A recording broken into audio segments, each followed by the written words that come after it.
Hello friends, जय हिंद। कैसे हो आप सब? आई होप आप सभी स्वस्थ होंगे, मस्त होंगे और आपकी पढ़ाई भी अच्छी चल रही होगी। जैसा कि आप लोगों ने थंबनेल में देखा होगा, आज हम लोग चर्चा करेंगे बायोलॉजी के मोस्ट इम्पॉर्टेंट क्वेश्चनों की। और आप सभी लोग अच्छी तरह से जानते हो कि जीव विज्ञान एक ऐसा टॉपिक है जिसके क्वेश्चन जल्दी से स्टूडेंट से सही नहीं होते। तो आज हम लोग इसी को ध्यान में रखते हुए एसएससी एमटीएस के पिछले वर्ष यानी एसएससी एमटीएस 2022 में पूछे गए उन सभी प्रश्नों की चर्चा करेंगे जो आपके ज़्यादातर एग्जाम में बनते हैं और ये तो एसएससी एमटीएस में आए हुए हैं। ठीक, और लगभग 100 के करीब क्वेश्चन हैं, तो वीडियो को स्किप नहीं करना है, आपको पूरा वीडियो ज़रूर देखना है और जितना हो सके उतना इन क्वेश्चनों को लिख लिख कर प्रैक्टिस करना, ताकि आपके पास एक अच्छा कंटेंट बन जाए। जब भी आप एग्ज़ाम देने जाओ तो उसको आप ढंग से रिवीजन कर सको। और जीव विज्ञान केवल एमटीएस में ही नहीं, आपके सीजीएल में, सीएचएसएल में, जहाँ जहाँ जीएस यानी जनरल साइंस आती है, उन सभी में अच्छे प्रश्न बनते हैं। तो जल्दी से वीडियो को लाइक कर दीजिए। देखते हैं जैसे पहला क्वेश्चन क्या लिखा हुआ है। पहला क्वेश्चन लिखा, परमाणु झिल्ली के साथ सुव्यवस्थित केंद्रक वाली कोशिकाओं को फिर ब्लैंक दिया के रूप में नामित किया जाता है। कहने का मतलब कह रहा है परमाणु झिल्ली के साथ सुव्यवस्थित केंद्रक वाली कोशिकाओं को फिर ब्लैंक दिया के रूप में नामित किया जाता है। यानी उनको क्या नाम दिया जाता है? पहला लिखा है गाल की कोशिकाएं, फिर लिखा है प्रोकैरियोटिक कोशिकाएं, फिर लिखा है यूकैरियोटिक कोशिकाएं और फिर लिखा है ऑटोकैरियोटिक कोशिकाएं। तो इसका ऑप्शन आपका सी सही हो जाएगा, यानी यूकैरियोटिक कोशिकाएं। कहने का मतलब ये परमाणु झिल्ली के साथ सुव्यवस्थित केंद्रक वाली कोशिकाओं को यूकैरियोटिक कोशिकाओं के रूप में जाना जाता है। Option C is correct. Next question देखते हैं। पूछा गया है कि कवक निम्नलिखित में से किस वस्तु पर उग सकता है? पहला ऑप्शन लिखा है रोटी, इस पर उग सकता है, बिल्कुल बात सही। दूसरा लिखा है अचार, इस पर भी उग सकता है। फिर लिखा है चमड़ा, इस पर भी उग सकता है। फिर लिखा है कपड़े, इस पर भी। कवक का मतलब होता है फफूंदी। अब आप खुद समझिए, फफूंदी जो लग जाती है वो कहाँ कहाँ, रोटी में भी लग जाती है, ज़्यादा दिन रखी रहेगी तो अचार में भी फफूंदी पड़ जाती है, सब लोग जानते हो, चमड़े में भी और कपड़े में भी, यानी चारों इसके पॉइंट सही हैं। अब हम लोग विकल्प देखते हैं। पहला लिखा है पहला, दूसरा और तीसरा, इसमें चौथा नहीं दिया गया तो ये गलत हो जाएगा। यहाँ केवल पहला दूसरा, ये भी गलत। फिर लिखा है पहला तीसरा, ये भी गलत। और फिर लिखा है पहला दूसरा तीसरा चौथा, तो ऑप्शन इसका डी सही हो जाएगा। यानी जो कवक होता है आपका, वो रोटी, अचार, चमड़ा, कपड़े सब पर उग सकता है। आई होप आप पॉइंट को अच्छे से समझ गए होंगे। यदि वीडियो आपने नहीं लाइक किया तो फटाफट से लाइक जरूर कर दीजिए। फिर देखते हैं नेक्स्ट क्वेश्चन क्या लिखा हुआ है। तीसरा क्वेश्चन लिखा है मानव शरीर का सामान्य तापमान फिर ब्लैंक दिया होता है। यानी जो मनुष्य का शरीर है उसका सामान्य तापमान कितना है होता है। पहला क्वेश्चन लिखा हुआ है, पहला ऑप्शन लिखा है 37 डिग्री सेंटीग्रेड, फिर लिखा है 32 डिग्री सेंटीग्रेड, फिर लिखा है 31 डिग्री सेंटीग्रेड और फिर 34 डिग्री। तो आपका आंसर सही हो जाएगा ए, 37 डिग्री सेंटीग्रेड। अब देखो, मनुष्य के शरीर का सामान्य तापमान पूछा गया और ये दिया गया डिग्री सेंटीग्रेड में। अगर आपसे फ़ारेनहाइट में पूछे तब आप क्या जवाब दोगे? क्योंकि जो आपके ताप के मात्रक हैं, ध्यान से समझिए बात को, ताप के मात्रक होते हैं पूरे 5। कितने होते हैं? 5। 1 डिग्री सेंटीग्रेड, 1 डिग्री फ़ारेनहाइट, एक होता है केल्विन, एक होता है रैंकिन, एक होता है र्यूमर। तो 5 पूरे तापमान के मात्रक होते हैं, degree centigrade, degree Fahrenheit, kelvin, र्यूमन, Rankine. ठीक, अब आप ये समझिए, आपसे यहाँ तो ऑप्शन में डिग्री सेंटीग्रेड में दिया है, बाई चांस डिग्री फ़ारेनहाइट में पूछ दें या केल्विन में पूछ दें, तो उसके लिए देखो ध्यान से, एक फार्मूला होता है C/5 इक्वल F माइनस 32/9 बराबर K माइनस 273/5। ठीक, ये फार्मूला होता है, होते और भी हैं लेकिन वो इतने इम्पोर्टेंट नहीं, आप इन 3 को अच्छे से समझिए। यानी अगर आपको किसी भी वस्तु का या मनुष्य का किसी का भी आपको अगर टेम्परेचर निकालना है, जैसे C/5 F minus 32/9 K minus 273/5, यानी डिग्री सेंटीग्रेड, डिग्री फ़ारेनहाइट और केल्विन, तो इस हिसाब से आप निकाल सकते हो। जैसे मनुष्य के शरीर का जो तापमान है कितना दिया गया, 37 डिग्री सेंटीग्रेड। अब आपसे पूछ दिया जाए कि यही आप फ़ारेनहाइट में बताइए कि मनुष्य का टेम्परेचर शरीर का कितना होता है। अब देखो ऐसा हल करने के लिए तो आप ये तो जानते हो मानव शरीर का सामान्य तापमान जो डिग्री सेंटीग्रेड में होता है कितना होता है 37। तो आप इस सी की जगह पर यहाँ पर आप 37 रख दीजिए और इन दोनों इक्वेशन को सॉल्व कर लीजिए। जो भी मान आएगा वो होगा फ़ारेनहाइट में। आता कितना है 98.6 डिग्री फ़ारेनहाइट। ये भी आप बात रखोगे जो डॉक्टर होते हैं जब हम लोग अपना बुखार का टेम्परेचर चेक कराने जाते हैं तो वो जो थर्मामीटर होता है वो मापता है आपका किस में फ़ारेनहाइट में। बहुत से लोग ये गलती कहते हैं, पूछते हो कितना बुखार तो कहते हैं 101 डिग्री सेंटीग्रेड। सोचो आप 101 डिग्री सेंटीग्रेड में मर जाएगा व्यक्ति। नॉर्मल 37 डिग्री सेंटीग्रेड होता है तो वो होता है आपका फ़ारेनहाइट में। मात्रक पर विशेष ध्यान। अच्छा कुछ लोग बोलते हैं 101 बुखार था तो ये तो चल सकता है 101 या 101 डिग्री फ़ारेनहाइट, लेकिन अगर किसी ने सेंटीग्रेड बोल दिया तो समझ लो काम गलत। 100 डिग्री में जल उबलने लगता है, आपका खौलने लगता है, 101 में आदमी मर जाएगा। समझ गए बात को। अब देखो अगर इसको हम सॉल्व करना चाहें, ध्यान से समझो। जैसे हमने आपसे कहा ये सी बटे, कलर चेंज कर लेते हैं अच्छे से समझो, C/5 इक्वल F माइनस 32/9। अब हमने आपसे कहा 37 डिग्री सेंटीग्रेड है, इसका फ़ारेनहाइट में मान क्या होगा, तो सी की जगह कितना रख दीजिए आप 37/5 इक्वल ये हो जाएगा F माइनस 32/9। ठीक, आप नोटबुक में साथ से नोट कीजिए या जब हम पूरा सॉल्व करते तो आप नोटबुक में इसी प्रकार की इसकी कैलकुलेशन जरूर कर लीजिए। अब होगा क्या, क्रॉस मल्टीप्लाई कराओगे तो जैसे ही क्रॉस मल्टीप्लाई कराओगे 9 को गुणा 37 में कराओगे तो 9 × 7 63 हो जाएगा, 3 हासिल 6 हो जाएगा, फिर 9 × 3 27, 27 और 6 कितना होता है 33, तो यहाँ 333 आ जाएगा। ठीक, अब जब क्रॉस मल्टीप्लाई कराओगे तो उधर हो जाएगा 5F माइनस 32 का गुणा 5 में करोगे तो 5 × 2 10 यानी 0 हासिल 1 हो जाएगा, 5 × 3 15 और 1 हासिल का 16 यानी आ गया 333 इक्वल 5F माइनस 160। अब इसको यहाँ पर समझ लीजिए थोड़ा सा। अब जब आप 160 इधर लाओगे तो 333 प्लस 160 हो जाएगा और इक्वल में क्या है 5F। अब 333 और 160 को जोड़िए तो ये कितना हो जाएगा, ये हो जाएगा आपका 493 इक्वल 5F। आप इतने में ही समझने का प्रयास कीजिए। ठीक, तो ये कितना हो गया, इक्वेशन आपकी आ गई, यहाँ पर ध्यान से समझ लीजिए। आपका आ गया 5F इक्वल 493। अब F 5 का आप इसमें भाग दीजिए तो जब काटोगे तो F इक्वल इधर साइड में देख लीजिए कितना हो जाएगा, 5 से काटोगे तो हो जाएगा 45, कितना बचा 4 43 हो गया, 5 8 40, 3 बचा 30 हो गया और 6 5 6 30।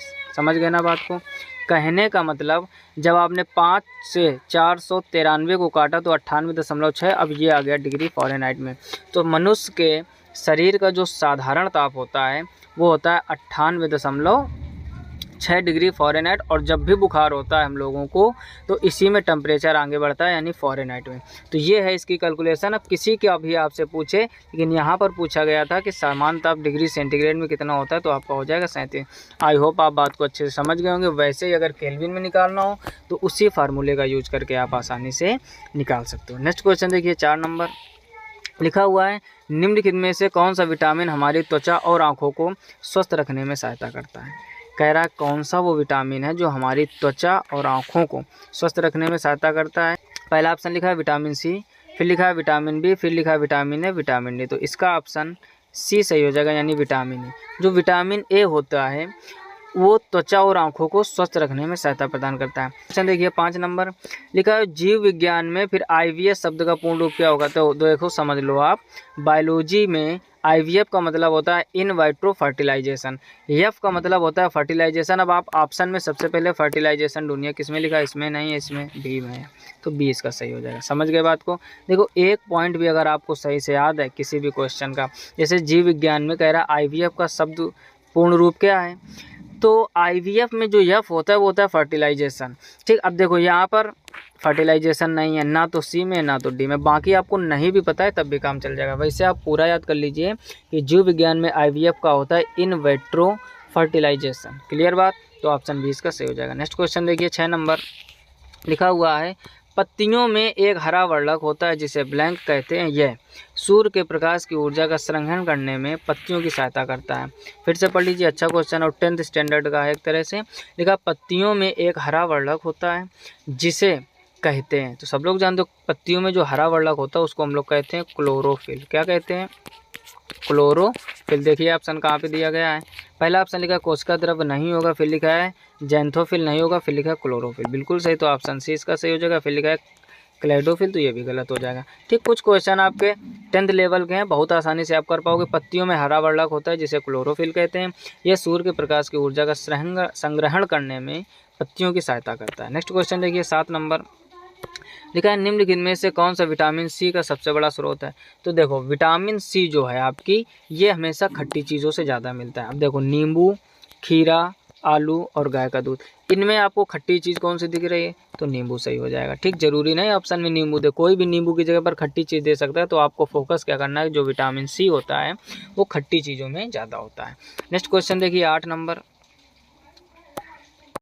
लिखा है कोशिका के किस घटक में कोशिका का आनुवंशिक पदार्थ डीएनए होता है। तो डीएनए कहाँ होता है, केंद्रक में। बाकी इसका 4 ऑप्शन जो है वो नेक्स्ट स्लाइड में दिए होंगे, वहाँ चेक करते हैं। फिलहाल में आप याद कर लीजिए क्या कि कोशिका के कह रहा किस घटक में कोशिका का आनुवंशिक पदार्थ डीएनए होता है, तो वो होता है आपका केंद्रक में। चलिए देखते हैं नेक्स्ट क्वेश्चन या इसके ऑप्शन क्या लिखा। पहला ऑप्शन लिखा है कोशिका द्रव, फिर लिखा केंद्रक, फिर लिखा कोशिका भित्ति, फिर कोशिका झिल्ली। तो उधर ही हमने बता दिया था क्या कि केंद्रक होता है। नेक्स्ट क्वेश्चन देखिए 9 नंबर, लिखा हुआ है कौन सा पादप ऊतक मृदा से जल और खनिज पोषकों को तने और पत्तियों तक पहुंचाने के लिए उत्तरदायी। पहला ऑप्शन लिखा है पायरेनकाइमा, फिर लिखा है कोलेनकाइमा, फिर लिखा है फ्लोएम, फिर लिखा है जाइलम। तो इसका ऑप्शन डी सही हो जाएगा, यानी जाइलम। जाइलम का मुख्य कार्य क्या होता है, आपने कक्षा 10 में बायोलॉजी में पढ़ा होगा। कह रहे कौन सा पादप ऊतक मृदा से जल और खनिज पोषकों को तने और पत्तियों तक पहुँचाने के लिए उत्तरदायी, तो वो होता है जाइलम। जाइलम का काम होता है कि ऊतक मृदा से जल और खनिज पोषकों को तनों और पत्तियों तक पहुंचाने के काम आता है। कौन, जाइलम। तो ऑप्शन डी इसका सही हो जाएगा। नेक्स्ट क्वेश्चन देखिए 10 नंबर, लिखा हुआ सर्वप्रथम कार्क की कोशिकाओं की खोज फिर खालिस्तान ने 1665 में की थी।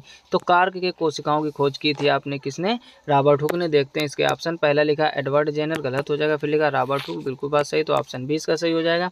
यानी कह रहा है कार्क की कोशिकाओं की खोज किसने की थी, तो वो की थी रॉबर्ट हुक ने। नेक्स्ट क्वेश्चन देखिए 11 नंबर, लिखा हुआ फर्न किस पादप वर्ग का एक उदाहरण है।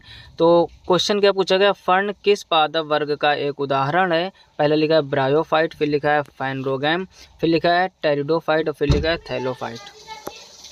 तो इसका ऑप्शन सी सही हो जाएगा, यानी टेरिडोफाइट। कह रहा है फर्न किस पादप वर्ग का एक उदाहरण है, तो वो है टेरिडोफाइट का। नेक्स्ट क्वेश्चन देखिए 12 नंबर, लिखा है कौन सा अम्ल आमाशय में प्रवेश करने वाले जीवाणुओं को नष्ट कर देता है। क्या लिखा हुआ है, फिर से पढ़ लीजिए। कह रहा है ऐसा कौन सा अम्ल है जो अमाशय में प्रवेश करने वाले जीवाणुओं को नष्ट कर देता है, तो वो होता है आपका HCl। ठीक, इसको हाइड्रोक्लोरिक अम्ल या हाइड्रोजन क्लोराइड भी बोलते हैं। चलिए देखते हैं ऑप्शन फिलहाल में, लिखा है नाइट्रिक अम्ल नहीं होगा, फिर लिखा बोरिक अम्ल ये भी नहीं होगा, फिर लिखा हाइड्रोक्लोरिक अम्ल, बिल्कुल सही है, हिंदी में लिख दिया गया है, और यूरिक अम्ल नहीं होगा। कहने का मतलब हमने यहाँ पर आपको केमिस्ट्री की लैंग्वेज में लिख दिया, यानी इसका फार्मूला लिख दिया क्या, HCl यानी हाइड्रोक्लोरिक अम्ल या हाइड्रोजन क्लोराइड। यह एक ऐसा अम्ल होता है जो अमाशय में प्रवेश करने वाले जीवाणु हो तो उनको मार देता है या नष्ट कर देता है। ठीक, इसी को यहाँ पर हिंदी में लिख दिया, उससे कंफ्यूज नहीं होना, हाइड्रोक्लोरिक अम्ल यानी HCl। नेक्स्ट क्वेश्चन देखिए 13 नंबर, लिखा है बैलेनोग्लोसस प्राणी जगत में निम्नलिखित में से किस संघ से संबंधित है। यानी बैलेनोग्लोसस है प्राणी जगत में निम्नलिखित में कह रहा है किस संघ से संबंधित है। देखते हैं इसके ऑप्शन, पहला ऑप्शन लिखा हुआ है हेमिकार्डेटा, फिर लिखा है एकाइनोडर्मेटा, फिर लिखा है मोलस्का और फिर लिखा है आर्थ्रोपोडा। तो इसका ऑप्शन ए सही हो जाएगा, हेमिकार्डेटा। फिर से समझ लीजिए, यानी फिर से समझ लीजिए, बैलेनोग्लोसस प्राणी जगत के निम्नलिखित में कह रहा है किस संघ से संबंधित है, तो वो हेमिकार्डेटा संघ से संबंधित है। ऑप्शन ए इसका सही हो जाएगा। नेक्स्ट क्वेश्चन देखिए 14 नंबर, लिखा हरे एवं कोमल तने वाले पौधे फिर ब्लैंक दिया कहलाते हैं। यानी हरे एवं कोमल तने वाले पौधे क्या कहलाते हैं, पहला लिखा है वृक्ष, फिर लिखा है झाड़ियाँ, फिर लिखा है शाक और फिर लिखा है आच्छादन। तो ऑप्शन सी इसका सही हो जाएगा, उनको कहा जाता है शाक। क्या कहा जाता है, शाक, यानी हरे एवं कोमल तने वाले पौधों को शाक कहते हैं या शाक कहलाते हैं। नेक्स्ट क्वेश्चन देखिए 15 नंबर, लिखा हुआ दंत शल्य चिकित्सा में निश्चेतक के रूप में निम्नलिखित में से किस गैस का उपयोग किया जाता है। तो ध्यान से समझिए, दंत शल्य चिकित्सा में निश्चेतक के रूप में किया जाता है N2O का प्रयोग। किसका प्रयोग किया जाता है, N2O, और इसका नाम है नाइट्रस ऑक्साइड। पहला लिखा हीलियम नहीं होगा, फिर लिखा नाइट्रस ऑक्साइड, बिल्कुल सही, ऑप्शन बी इसका सही हो जाएगा। और आगे लिखा आर्गन नहीं होगा, रेडान नहीं। यानी दंत शल्य चिकित्सा में निश्चेतक के रूप में N2O गैस और इसको हिंदी में बोलते हैं नाइट्रस ऑक्साइड।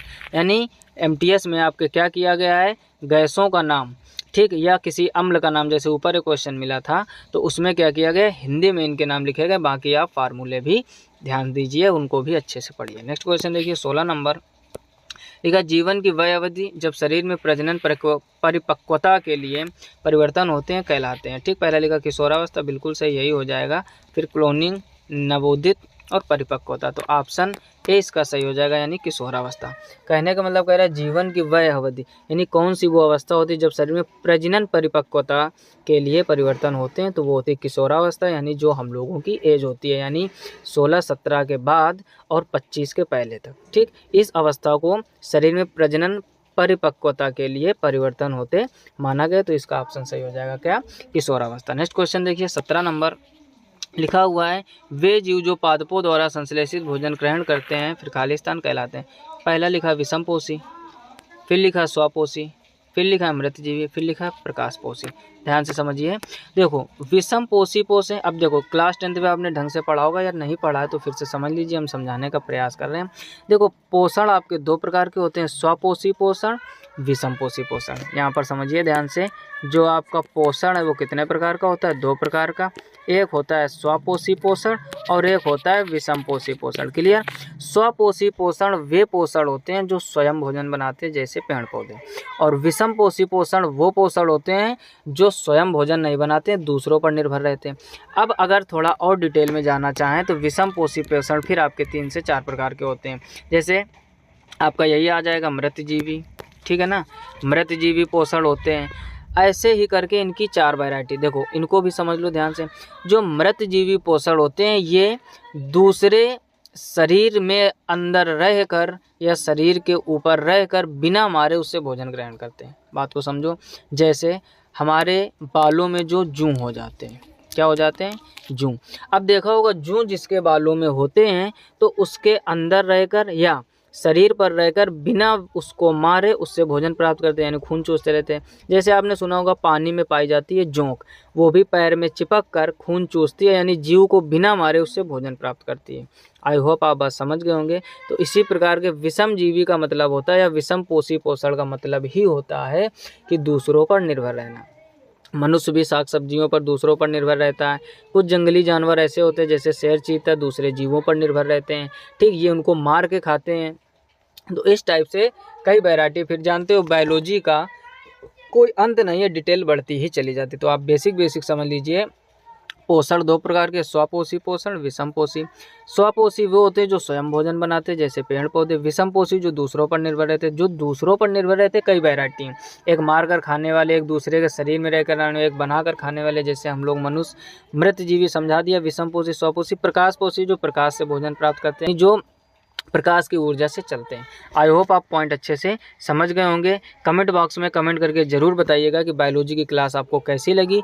यदि अच्छी लगी तो इसको कंटिन्यू किया जाए कि कंटिन्यू ना किया जाए, या और क्वेश्चन इसी टाइप से करा जाए, जो भी जैसा भी आपको लगे तो ज़रूर से ज़रूर कमेंट बॉक्स में कमेंट करके बताइए। तो इसका ऑप्शन क्या हो जाएगा, विषमपोषी, यानी वे जीव जो पादपों द्वारा संश्लेषित भोजन ग्रहण करते विषमपोषी कहलाते हैं। ऑप्शन ए इसका सही हो जाएगा। नेक्स्ट क्वेश्चन देखते हैं 18 नंबर, लिखा हुआ निम्नलिखित में से क्या कोशिका के 3 मुख्य भागों में से एक नहीं है। फिर से पढ़ लीजिए, अच्छा क्वेश्चन है। लिखा है निम्नलिखित में से क्या कोशिका के 3 मुख्य भागों में से एक नहीं है। पहला लिखा है केंद्रक, फिर लिखा है कोशिका झिल्ली, ये तो दोनों होते हैं। रिक्तिका बिल्कुल सही, रिक्तिका नहीं होता है, और कोशिका द्रव ये भी होता है, यानी नहीं वाला पूछा गया। फिर से पढ़ लीजिए, कह रहा है निम्नलिखित में से क्या कोशिका के 3 मुख्य भागों में से एक नहीं है। तो कोशिका के जो मुख्य भाग होते हैं उसमें केंद्रक भी होता है, कोशिका झिल्ली भी होती है, कोशिका द्रव भी होता है, रिक्तिका नहीं होती। तो नहीं वाला पूछा गया, ऑप्शन सी इसका सही हो जाएगा। नेक्स्ट क्वेश्चन देखिए 19 नंबर, लिखा कोशिकीय अंगक के किस घटक का मुख्य कार्य द्रव को संवेष्टित कर अंतर कोशिकीय लक्ष्य तक पहुंचाना या कोशिका के बाहर श्रवण करना है। पहले लिखा है गाल्जी का है, फिर लिखा है गुणसूत्र, फिर लिखा है हरित लवक, फिर लिखा है सूत्रकण का। तो इसका ऑप्शन ए ही सही हो जाएगा, गाल्जी का है। यानी कह रहे कोशिकीय अंग के किस घटक का मुख्य कार्य द्रव को संवेष्टित कर अंतर कोशिकीय लक्ष्य तक पहुंचाना या कोशिका के बाहर श्रवण करना, तो उसको कहते हैं गाल्जी का। Option A is correct. Next question देखिए 20 नंबर, लिखा केंद्रक एवं कोशिका झिल्ली के मध्य एक जेली के समान मौजूद पदार्थ को क्या कहते हैं। कह रहा है कि केंद्रक एवं कोशिका झिल्ली के मध्य एक जेली के समान मौजूद पदार्थ को क्या कहते हैं। जेली के समान एक पदार्थ मौजूद होता है, उसको क्या कहते हैं। पहला लिखा प्लाज्मा, फिर लिखा कोशिका भित्ति, फिर लिखा कोशिका द्रव, फिर लिखा प्लाज्मा झिल्ली। तो इसका ऑप्शन सी सही हो जाएगा, यानी कोशिका द्रव। तो यहाँ तक हम लोग 20 क्वेश्चन कवर कर लिए। देखते हैं क्वेश्चन क्या लिखा हुआ है। 21 नंबर लिखा है, मानव शरीर में निम्नलिखित में से कौन सा अंग निमोनिया रोग से सबसे अधिक प्रभावित होता है। यानी जो एक निमोनिया रोग होता है, कह रहा है मानव शरीर में इस निमोनिया रोग से कौन सा अंग सबसे ज़्यादा प्रभावित होता है। पहला लिखा है फेफड़ा, फिर लिखा है वृक्क, फिर लिखा है हृदय और फिर लिखा है मूत्राशय। ठीक, तो इसका ऑप्शन ए सही हो जाएगा, यानी फेफड़ा।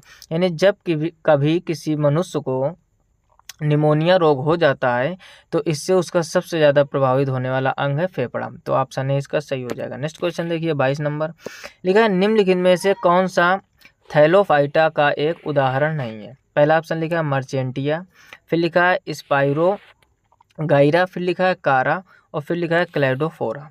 तो देखते हैं इसका क्वेश्चन क्या कह रहा है कि निम्नलिखित में से कौन सा थैलोफाइटा का एक उदाहरण नहीं है। नहीं वाला पूछा गया है। तो देखो थैलोफाइटा का उदाहरण आपका स्पाइरोगाइरा भी होता है, क्लेडोफोरा भी होता है और कारा भी होता है। तो मर्चेंटिया ही इसका ऑप्शन सही हो जाएगा, क्योंकि आपसे नहीं वाला पूछा गया था, ध्यान दो जरा। यानी थैलोफाइटा का उदाहरण नहीं है तो वो हो जाएगा आपका मर्चेंटिया। नेक्स्ट क्वेश्चन देखिए 23 नंबर लिखा है, कोशिका भित्ति का प्रमुख कार्य क्या होता है। ठीक, तो 10th में आपने पढ़ा होगा कि कोशिका भित्ति का कार्य क्या होता है। लिखा है यह कोशिका को आकार और दृढ़ता प्रदान करती है। बिल्कुल सही, पहली बात बिल्कुल सही लिखे तो पहला ही ऑप्शन सही हो जाएगा। आगे लिखा यह सामग्री के भंडार संग्रह की तरह काम करती है, तो ये ऑप्शन नहीं होगा। फिर लिखा यह कार्बोहाइड्रेट के संश्लेषण में मदद करती है, ये भी नहीं होगा। ये कोशिका विभाजन के लिए उत्तरदायी होती है, ये भी नहीं होगा। ठीक, तो पहला पॉइंट इसका सही हो जाएगा, यानी यह कोशिका को आकार और दृढ़ता प्रदान करती है। कौन? कोशिका भित्ति। इंपॉर्टेंट क्वेश्चन है, आप तैयार कर लीजिए, कई बार ये एसएससी के एग्जाम में आ चुका है। नेक्स्ट क्वेश्चन देखिए 24 नंबर लिखा है, भ्रूण की वह अवस्था जिसमें सभी शारीरिक भागों की पहचान हो सके, फिर ब्लैंक दिया है, कहलाता है। यानी भ्रूण की वह अवस्था कौन सी है जिसमें सभी शारीरिक भागों की पहचान हो सकती है। पहला लिखा है युग्मनज, फिर लिखा है गर्भाशय, फिर लिखा है गर्भ और फिर लिखा है डिम्बोत्सर्जन। तो इसका ऑप्शन सी सही हो जाएगा, यानी गर्भ। यानी भ्रूण की वह अवस्था जिसमें सभी शारीरिक भागों की पहचान हो सके उसको गर्भ कहते हैं या गर्भ कहलाता है।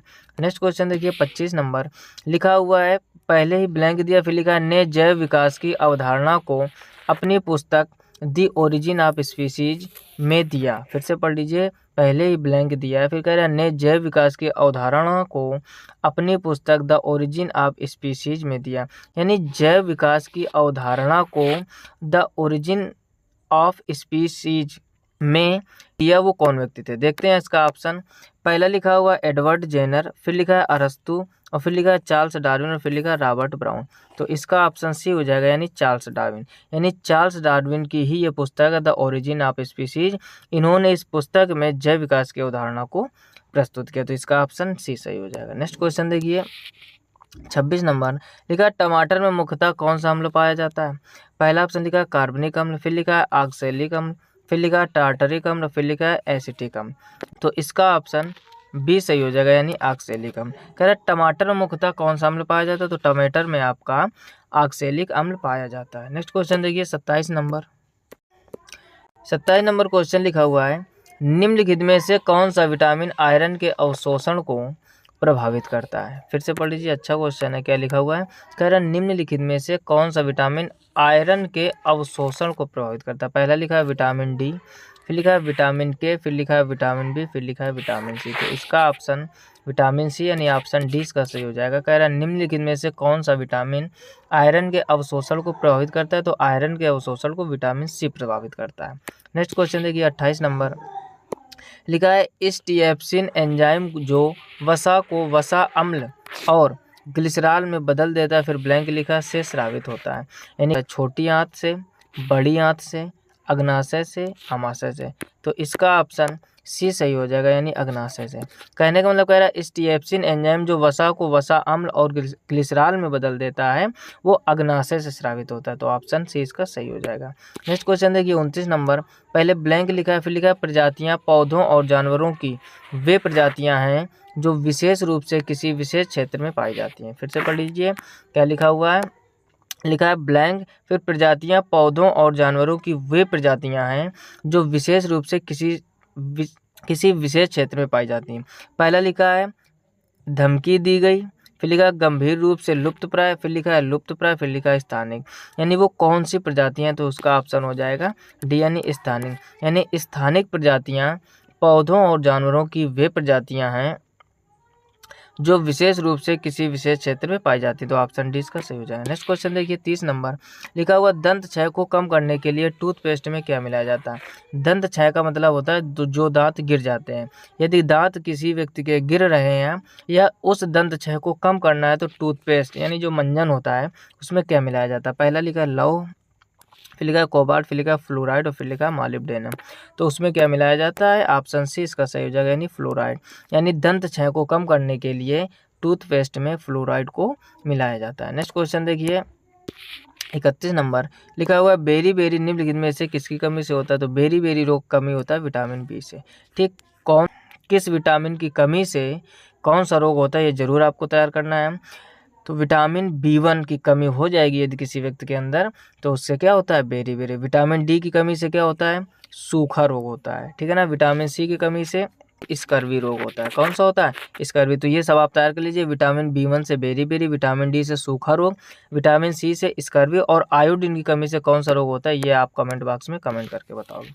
ठीक, आपको भी कुछ अपनी तरफ से चीज़ें तैयार करनी है और कमेंट बॉक्स में बताना है कि आयोडीन की कमी से क्या होता है या कौन सा रोग होता है। फिलहाल में इसका ऑप्शन ए सही हो जाएगा यानी B1 की कमी से बेरी बेरी रोग हो जाता है। नेक्स्ट क्वेश्चन देखिए 32 नंबर, 32 नंबर में लिखा हुआ है, लिखा है जनन की वह प्रक्रिया जिसमें केवल एक ही जीव भाग लेता है, फिर ब्लैंक लिखा कहलाता है। पहला लिखा अलैंगिक जनन, फिर लिखा इन विट्रो निषेचन, फिर लिखा बाह्य निषेचन, फिर लिखा है लैंगिक जनन। तो देखो ध्यान से समझो, कह रहा जनन की वह प्रक्रिया जिसमें केवल एक ही जीव भाग लेता है, यानी एक ही जीव के द्वारा जीव उत्पन्न हो जाना या जनन हो जाना, तो उसको कहते हैं अलैंगिक जनन। ठीक है ना। यानी अलैंगिक जनन एक ऐसी प्रक्रिया जिसमें एक ही जीव भाग लेता है और वह जनन प्रक्रिया होती है। नेक्स्ट क्वेश्चन देखिए 33 नंबर, 33 नंबर का क्वेश्चन लिखा हुआ है, लिखा है निम्नलिखित में से कौन सी सभी जीवित जीवों के लिए ऊर्जा का अंतिम स्रोत है। यानी सभी जीवित जीवों के लिए ऊर्जा का अंतिम स्रोत कौन है। पहला लिखा है सूर्य, फिर लिखा है वायु, फिर लिखा है मिट्टी, फिर लिखा है पानी। तो सब लोगों को पता है बिना सूर्य के जीवन संभव नहीं है, बिना प्रकाश के जीवन संभव नहीं है। तो वायु और पानी के बिना भी नहीं, लेकिन इन ऑप्शनों के अनुसार अकॉर्डिंग टू ऑप्शन सूर्य कह रहा है निम्नलिखित में से कौन सा सभी जीवित जीवों के लिए ऊर्जा का अंतिम स्रोत है, तो वो है आपका सिर्फ और सिर्फ सूर्य। तो ऑप्शन ए इसका सही हो जाएगा। नेक्स्ट क्वेश्चन देखिए 34 नंबर, लिखा हुआ ऐसी कोशिकाएं जिनमें केंद्रक पदार्थ केंद्रक झिल्ली के बिना होता है, फिर ब्लैंक लिखा कहलाती हैं। कह रहा है कि ऐसी कोशिकाएं जिनमें केंद्रक पदार्थ केंद्रक झिल्ली के बिना होता है उनको क्या कहते हैं। पहला लिखा है गाल की कोशिकाएं, ये नहीं होगा। फिर लिखा है प्रोकैरियोटिक कोशिकाएं, तो बिल्कुल सही ऑप्शन बी इसका सही हो जाएगा। यानी प्रोकैरियोटिक कोशिकाएं कहलाती हैं कौन, ऐसी कोशिकाएं जिनमें केवल केंद्रक पदार्थ केंद्रक झिल्ली के बिना होता है, तो उनको हम लोग कहते हैं प्रोकैरियोटिक कोशिकाएं। बाकी ऑप्शन भी गलत हो जाएंगे। तो यहाँ तक होगा 34 क्वेश्चन कंप्लीट। नेक्स्ट क्वेश्चन देखते हैं 35 नंबर, लिखा है वो फूल के अंतरतम भाग को फिर ब्लैंक दिया कहा जाता है। यानी फूल के अंतरतम भाग को क्या कहा जाता है, तो उसको कहा जाता है, लिखा बादल नहीं होगा, पुंकेसर ये भी नहीं होगा, पंखुड़ियाँ ये भी नहीं होगा, स्त्री केसर बिल्कुल सही है। तो इसका ऑप्शन डी सही हो जाएगा स्त्री केसर। यानी फूल के जो अंतरतम भाग होता है उस भाग को स्त्री केसर कहते हैं या कहा जाता है। नेक्स्ट क्वेश्चन देखिए 36 नंबर, अगला 36 नंबर लिखा हुआ निम्नलिखित में से कौन सी पादप कोशिका की एक विशेषता होती है। पहला लिखा लवक अनुपस्थित होता है, तो ये तो गलत हो जाएगा। कह रहे लवक अनुपस्थित होता है जबकि लवक उपस्थित होता है। उसमें लिखा हरित लवक अनुपस्थित होता है, ये भी उपस्थित होता है। फिर लिखा छोटी केंद्रीय रसधानी, ये भी गलत हो जाएगा। ये तो तीनों ऑप्शन गलत है, इसका मतलब इसका चौथा ऑप्शन सही होगा। मतलब समझो, कह रहा है निम्नलिखित में से कौन सी पादप कोशिका की एक विशेषता है। 3 ऑप्शन इसमें, नेक्स्ट स्लाइड में इसका चौथा ऑप्शन होगा। तो देखते हैं नेक्स्ट स्लाइड में क्या लिखा हुआ है। यहाँ पर लिखा हुआ इनमें कोशिका भित्ति पाई जाती है, तो बिल्कुल बात सही है। तो इसका ऑप्शन डी ही सही हो जाएगा, यानी इनमें कोशिका भित्ति पाई जाती है। नेक्स्ट क्वेश्चन देखिए 37 नंबर, लिखा हुआ निम्नलिखित में से कौन सा एक जीवाणु रोग नहीं है। क्या लिखा हुआ निम्नलिखित में से कौन सा एक जीवाणु रोग नहीं। पहला लिखा है महामारी, फिर लिखा है जलांतक, फिर लिखा है हैजा, फिर लिखा है मोतीजरा। तो इसका ऑप्शन बी सही हो जाएगा, यानी जलांतक। यानी जलांतक जो होता है वो जीवाणु रोग नहीं है। नेक्स्ट क्वेश्चन देखिए 38 नंबर, पहले ही खाली स्थान दिया। फिर लिखा एक यूकैरियोटिक कोशिका के कोशिका द्रव का दो संतति कोशिकाओं में विभाजन है। क्या लिखा हुआ है? एक यूकेरियोटिक कोशिका के कोशिका द्रव का दो संतति कोशिकाओं में विभाजन है। पहला लिखा है उत्पत्ति, फिर लिखा है कैरियोकिनेसिस, फिर लिखा है सेप्सिस और फिर लिखा है साइटोकाइनेसिस। तो इसका ऑप्शन डी सही हो जाएगा, यानी cytokinesis. Option D is correct. Next question देखिए 39 नंबर। लिखा हुआ है कि विभिन्न स्तरों पर विभिन्न प्रजातियों के ऊर्ध्वाधर वितरण फिर को कहते हैं। यानी विभिन्न स्तरों पर विभिन्न प्रजातियों के जो ऊर्ध्वाधर वितरण है उनको क्या कहते हैं? पहला लिखा है अपघटन, गलत हो जाएगा। फिर लिखा है जैवावर्धन, ये भी गलत हो जाएगा। फिर लिखा है सह विकास, ये भी गलत हो जाएगा। फिर लिखा है स्तर विन्यास, बिल्कुल सही है। तो ऑप्शन इसका डी सही हो जाएगा, यानी स्तर विन्यास। विभिन्न स्तरों पर, नाम यहीं से समझो आप, यहाँ स्तरों पर पूछा गया, यहाँ भी वर्ड क्या लिखा है? स्तर। यानी विभिन्न स्तरों पर विभिन्न प्रजातियों के ऊर्ध्वाधर वितरण को स्तर विन्यास कहते हैं, स्तर विन्यास कहा जाता है। नेक्स्ट क्वेश्चन देखिए 40 नंबर। लिखा हुआ पौधों को वृद्धि के लिए पोषक तत्वों की आवश्यकता होती है जिसकी आपूर्ति फिर ब्लैंक दिया द्वारा की जा सकती है। यानी पौधों को वृद्धि के लिए पोषक तत्वों की आवश्यकता होती है जिसकी आपूर्ति किसके द्वारा होती है? लिखा है पहला ऑप्शन केवल मिट्टी और जल, केवल मिट्टी और वायु, मिट्टी जल और वायु। तो बिल्कुल आसान सा क्वेश्चन, ऑप्शन डी इसका सही हो जाएगा। यानी पौधों की वृद्धि के लिए मिट्टी भी चाहिए, जल भी चाहिए और वायु भी चाहिए। तो यहाँ तक 40 क्वेश्चन कंप्लीट हो गए। 40 नंबर। लिखा हुआ निम्नलिखित में से कौन सा संचारी रोगों का एक उदाहरण नहीं है? क्या लिखा है क्वेश्चन? कह रहा है कौन सा संचारी रोगों का उदाहरण नहीं है, नहीं वाला पूछा गया है। पहला लिखा है मधुमेह, फिर लिखा है चेचक, फिर लिखा है खांसी जुकाम, फिर लिखा है क्षय रोग। तो इसका ऑप्शन ए सही हो जाएगा। यानी संचारी रोगों का उदाहरण मधुमेह नहीं है आपका, बाकी ये तीनों संचारी रोगों के उदाहरण है। चेचक भी है, क्षय रोग भी है, खांसी जुकाम। क्षय रोग को जिसको हम लोग कहते हैं टीबी, ठीक है ना। तो इसका ऑप्शन ए मधुमेह सही हो जाएगा। नेक्स्ट क्वेश्चन देखिए 42 नंबर। लिखा है निम्नलिखित में से कौन सा कथन गलत है? फिर से समझ लीजिए, गलत वाला कथन बताना है आपको। पहला लिखा है क्रोमोसोम डीएनए और प्रोटीन से बने होते, तो पहला ऑप्शन तो सही है क्योंकि क्रोमोसोम डीएनए और प्रोटीन से ही बने होते हैं। दूसरा लिखा है जानवरों में कोशिका भित्ति मौजूद होती, ये गलत हो जाएगा। यानी इसके हिसाब से आपका ऑप्शन जो है वो बी सही हो जाएगा क्योंकि जानवरों में कह रहा है कोशिका भित्ति मौजूद होती है जबकि जानवरों में कोशिका भित्ति नहीं होती, और आपको गलत वाला ही बताना, तो ऑप्शन बी हो जाएगा। अगला पढ़ लेते। लिखा माइटोकॉन्ड्रिया को कोशिका का पावर हाउस कहा जाता है, तो ये भी पॉइंट सही लिखा। कोशिका झिल्ली को प्लाज्मा झिल्ली भी कहा जाता है। अब देखो यहाँ पर और कुछ पॉइंट समझिए आप। कभी कभार क्वेश्चन पूछता है कि माइटोकॉन्ड्रिया को कोशिका का क्या कहा जाता है, तब उसका आपका आंसर हो जाएगा पावर हाउस। यानी जो माइटोकॉन्ड्रिया होती है उसको कोशिका का पावर हाउस कहा जाता है। अगला लिखा कोशिका झिल्ली को प्लाज्मा झिल्ली भी कहा जाता है। आपसे क्वेश्चन पूछेगा घुमा के कि कोशिका झिल्ली का दूसरा नाम बताइए, तब आपको बताना पड़ेगा कि कोशिका झिल्ली का दूसरा नाम होता है प्लाज्मा झिल्ली। और क्रोमोसोम किस किस चीज़ से मिलकर बने होते हैं? तो क्रोमोसोम आपका प्रोटीन और डीएनए से मिलकर बना होता है। तो इस क्वेश्चन में काफ़ी पॉइंट हमारे कवर हुए, लेकिन इसमें पूछा गया था गलत वाला और लिखा है जानवरों में कोशिका भित्ति मौजूद होती है, तो ये इसका ऑप्शन गलत हो जाएगा। नेक्स्ट क्वेश्चन देखिए 43 नंबर।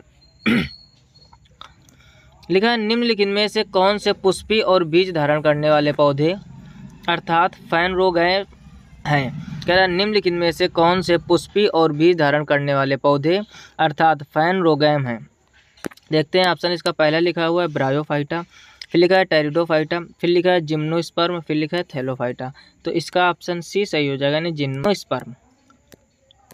मतलब कहने का कह रहा है निम्नलिखित में से कौन से पुष्पी और बीज धारण करने वाले पौधे अर्थात फैनरोगैम होते हैं।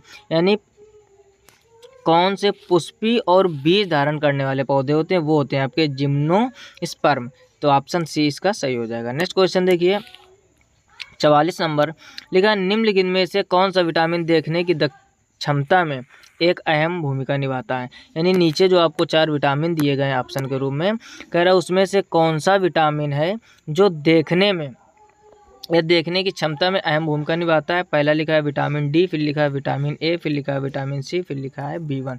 तो विटामिन ए इसका सही हो जाएगा, यानी आँखों के लिए या देखने की क्षमता में अहम भूमिका विटामिन ए निभाता है। नेक्स्ट क्वेश्चन देखिए 45 नंबर। लिखा हुआ निम्नलिखित में से कौन सा प्राणी जगत के फाइलम मैमेलिया का एक उदाहरण है। पहला ऑप्शन लिखा चूहा, बिल्कुल सही, पहला ही ऑप्शन इसका सही हो जाएगा।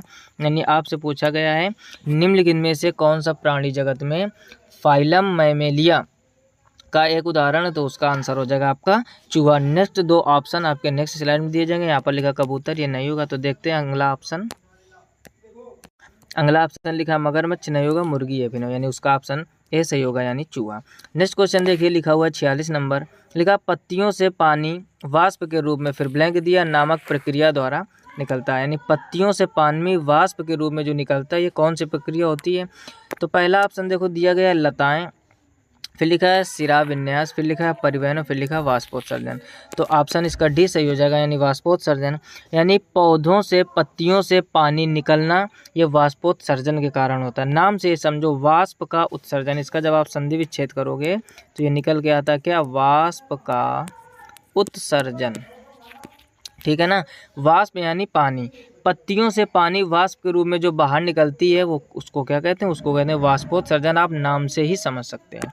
नेक्स्ट क्वेश्चन देखिए 47 नंबर, लिखा है पत्ती के चपटे हरे भाग को फिर ब्लैंक दिया कहते हैं। यानी जो पत्ती के चपटा हरा भाग होता है उसको क्या कहते हैं? पहला लिखा है मध्य सिरा, फिर लिखा है फलक, फिर लिखा है सिरा, फिर लिखा है पर्णवृंत। तो इसका ऑप्शन बी सही हो जाएगा, यानी फलक। कह रहा पत्ती के चपटे हरे भाग को क्या कहते हैं? तो उसको कहते हैं फलक। नेक्स्ट क्वेश्चन देखिए 48 नंबर, लिखा है निम्नलिखित में से कौन सा वनस्पति जगत में आवृत बीजियों का एक उदाहरण है? फिर से क्वेश्चन पढ़ लीजिए। कह रहा है निम्नलिखित में से कौन सा वनस्पति जगत में आवृत बीजियों का एक उदाहरण? पहला लिखा है फ्यूनेरिया, फिर लिखा है पाइनस, फिर लिखा है कारा और फिर क्या लिखा है? टमाटर। तो इसका ऑप्शन डी ही सही हो जाएगा, यानी टमाटर। कह रहा है निम्नलिखित में से कौन सा वनस्पति जगत में आवृत बीजियों का एक उदाहरण है? तो उसका उदाहरण है आपका टमाटर। नेक्स्ट क्वेश्चन देखिए 49 नंबर, लिखा है कोशिका विज्ञान फिर ब्लैंक का अध्ययन है। यानी कोशिका विज्ञान के अध्ययन, पहला लिखा है ऊतकों, फिर लिखा है वंशाणुओं, फिर लिखा है कोशिकाओं और फिर लिखा है हरित लघुओं। तो इसका ऑप्शन सी सही हो जाएगा, यानी कोशिकाओं। यानी कोशिका विज्ञान कोशिकाओं का अध्ययन है। आप नाम से ही समझो, कोशिका विज्ञान कह रहा है किसका अध्ययन है? तो कोशिका विज्ञान कोशिकाओं का ही अध्ययन होगा। नेक्स्ट क्वेश्चन देखिए 50 नंबर, लिखा हुआ है निम्नलिखित में से किसे सामान्यतः ब्लड थिनर के नाम से जाना जाता है? यानी जो ऑप्शन आपके नीचे दिए गए हैं, कह रहा है निम्नलिखित में से किसको ब्लड थिनर के नाम से जाना जाता है? पहला लिखा हुआ है पिंडन निरोधक कारक, दूसरा लिखा है प्रतिजैविक, फिर लिखा है रोग प्रतिकारक, फिर लिखा है स्कंदन रोधी। तो इसका ऑप्शन डी ही सही हो जाएगा, यानी स्कंदन रोधी। ऑप्शन डी इसका सही हो जाएगा। कह रहा है निम्नलिखित में से किसे सामान्यतः ब्लड थिनर के नाम से जाना जाता है? तो उसको कहते हैं स्कंदन रोधी। नेक्स्ट क्वेश्चन देखिए 51 नंबर, लिखा है सोहम घेंगा रोग से पीड़ित किसकी कमी इसका सबसे आम कारण है? यानी जो सोहम घेंगा रोग होता है या उससे जो पीड़ित है, किसकी कमी इसका सबसे आम कारण है? किसकी कमी के कारण हो जाता है? पहला लिखा है आयरन की कमी, फिर लिखा है प्रोटीन की कमी, फिर लिखा है विटामिन ए की कमी, फिर लिखा है आयोडीन की कमी। तो ऑप्शन डी इसका सही हो जाएगा, यानी आयोडीन की कमी से कौन सा रोग हो जाता है? घेंगा रोग या सोहम घेंगा भी इसको बोलते हैं। नेक्स्ट क्वेश्चन देखिए 52 नंबर, लिखा हुआ सजीवों का शरीर इस सूक्ष्म इकाइयों से बनता है जो फिर ब्लैंक दिखा कहलाती हैं। यानी सजीवों का शरीर किन सूक्ष्म इकाइयों से बनता है? यानी मेन आपका क्वेश्चन ये है। देखो क्या लिखा हुआ है, पहला लिखा है कलिकाएं, फिर लिखा है जीन, फिर लिखा है तारक केंद्र, फिर लिखा है कोशिकाएं। तो इसका ऑप्शन डी ही सही हो जाएगा, यानी कोशिकाएं। सजीवों का जो शरीर होता है, कह रहा सूक्ष्म इकाइयों से बनता है जो कोशिकाएं कहलाती हैं। क्या कहलाती हैं? कोशिकाएं। Option D is correct. Next question देखिए 53 नंबर, लिखा हुआ पेट की अम्लता को उदासीन करने के लिए निम्नलिखित में से किसका उपयोग प्रति अम्ल के रूप में किया जाता है? फिर से समझ लीजिए, बहुत बढ़िया क्वेश्चन है। लिखा हुआ पेट की अम्लता को उदासीन करने के लिए निम्नलिखित में से किसका उपयोग प्रति अम्ल के रूप में किया जाता है? पहला लिखा है मार्फिन, फिर लिखा है क्लोरीन, फिर लिखा है मैग्नीशियम हाइड्रोक्साइड, फिर लिखा है आयोडोफार्म। तो ऑप्शन इसका सी सही हो जाएगा, यानी मैग्नीशियम हाइड्रोक्साइड। कह रहा पेट की अम्लता को उदासीन करने के लिए निम्नलिखित में से किसका उपयोग प्रति अम्ल के रूप में किया जाता है? तो मैग्नीशियम हाइड्रोक्साइड का उपयोग प्रति अम्ल के रूप में किया जाता है। नेक्स्ट क्वेश्चन देखिए आप 54 नंबर, लिखा हुआ है पादप कोशिका में एक बड़ी केंद्रीय फिर खाली स्थान होती है, फिर लिखा है जबकि जंतु कोशिका में अनेक छोटी छोटी, फिर लिखा है ब्लैंक होती है। अब देखो पहला लिखा है कोशिका भित्ति, कहने का मतलब जो ऑप्शन है, कह रहा है पादप कोशिका में एक बड़ी केंद्रीय, पहला ऑप्शन आप यहाँ पे सेट कीजिए और दूसरा वाला यहाँ पे सेट कीजिए। तो कोशिका भित्ति हैं तो दोनों गलत हो जाएंगे। देखो आपकी जानकारी के लिए बता दूं, पादप कोशिका में एक बड़ी केंद्रीय उसको बोलते हैं रिक्तिका। क्या बोलते हैं? यहाँ पर हम लिखे दे रहे हैं रिक्तिका, बाकी इसके दो ऑप्शन नेक्स्ट स्लाइड में होंगे। फिर लिखा जबकि जंतु कोशिका में अनेक छोटी छोटी, और यहाँ पे आप लिखोगे रिक्तिकाएं। क्या लिखोगे? रिक्तिकाएं। हम बोल रहे हैं, आप ऐसे लिख लीजिए, यहाँ पर साफ नहीं लिख पा रहा है, समझो। कह रहा पादप कोशिका में एक बड़ी केंद्रीय रिक्तिका होती है, जबकि जंतु कोशिका में अनेक छोटी छोटी रिक्तिकाएं होती है। जबकि यहाँ पर दिया है ऊतक और ऊतक, तो ये दोनों ही ऑप्शन गलत हो जाएगा। नेक्स्ट लाइन में इसका देखते हैं ऑप्शन सी। अब देखो अगला ऑप्शन दिया कोशिका झिल्ली और कोशिका झिल्लियाँ, ये भी गलत हो जाएगा, तो आपका ऑप्शन हो जाएगा रिक्तिका और रिक्तिकाएं। ऑप्शन डी इज करेक्ट, उधर ही बता दिया था हमने।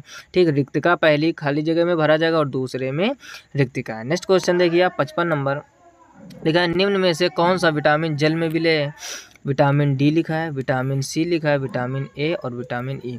तो विटामिन सी ही आपका जल में विलय होता है, बाकी ये तीनों विटामिन आपके वसा में विलय होते हैं। किस में विलय होते हैं? वसा में। ध्यान से पढ़िए, यानी जो विटामिन सी है आपका ये जल में विलय होता है, बाकी विटामिन ए, डी, ई और एक और होता है आपका विटामिन के, ये सभी आपके वसा में विलय है। नेक्स्ट क्वेश्चन देखिए 56 नंबर। लिखा सूर्य का प्रकाश पर्याप्त मात्रा में न मिलने से किस विटामिन की कमी हो जाती है? फिर से समझ लीजिए, कह रहा है सूर्य का प्रकाश पर्याप्त मात्रा में न मिलने से किस विटामिन की कमी हो जाती है? पहला लिखा विटामिन सी, फिर लिखा है विटामिन डी, फिर लिखा विटामिन ई के और विटामिन ए। तो विटामिन डी आसान सा ऑप्शन है आपका। 6, 7, 8 में आपने पढ़ा होगा कि सूर्य की रोशनी से या सूर्य के प्रकाश से विटामिन डी की प्राप्त होती है। वही क्वेश्चन को उल्टा पूछा गया कि सूर्य का प्रकाश पर्याप्त मात्रा में न मिलने से किस विटामिन की कमी होती है? तो वो होती है विटामिन ए की कमी से। नेक्स्ट क्वेश्चन देखिए 57 नंबर।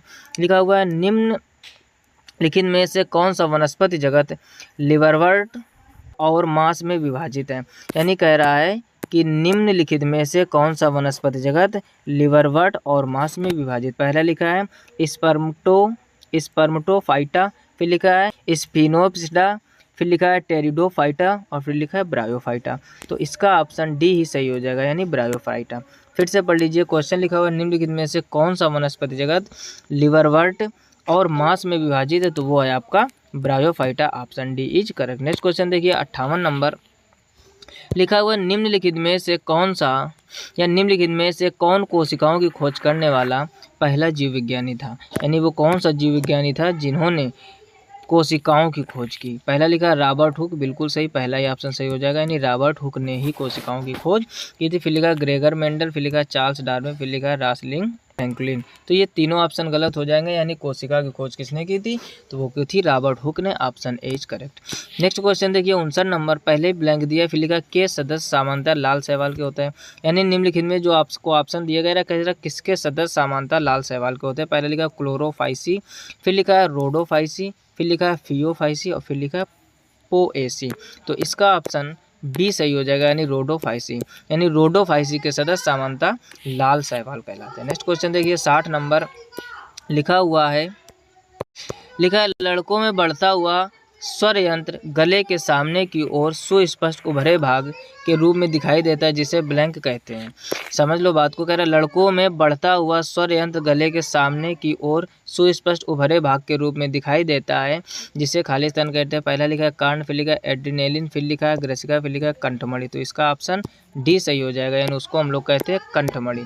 देखा होगा लड़कों में गले में आगे की तरफ थोड़ा ऊंचा ऊंचा सा निकला हुआ होता है, तो उसको कह रहा क्या कहते हैं? उसको कहते हैं कंठमणि। और लड़कियों में ये नहीं होता है। वही क्वेश्चन कह रहा है लड़कों में बढ़ता हुआ स्वर यंत्र गले के सामने की ओर सुस्पष्ट उभरे भाग के रूप में दिखाई देता है, जिसे कहते हैं, उसको कहते हैं कंठमणि। अगला क्वेश्चन क्या लिखा हुआ है 61 नंबर।